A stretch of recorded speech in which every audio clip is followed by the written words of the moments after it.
Nagluluto po tayo ngayon ng ginataang bilo-bilo. Ang ingredients po natin ay sago, saging na saba, gabi at bilo-biloan.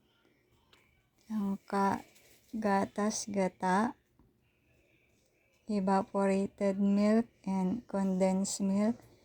Yan, inuna po nating lutuin ang ating gabi kasi matigas po yan eh.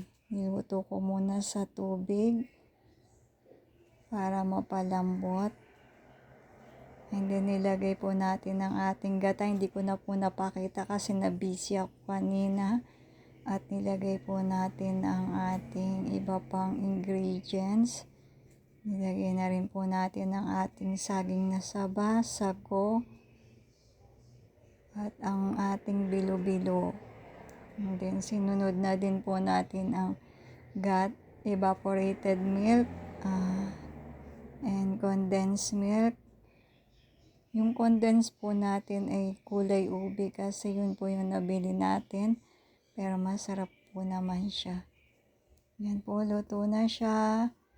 Sobrang sarap po yan guys kasi may langka din. Thank you for watching. Bye!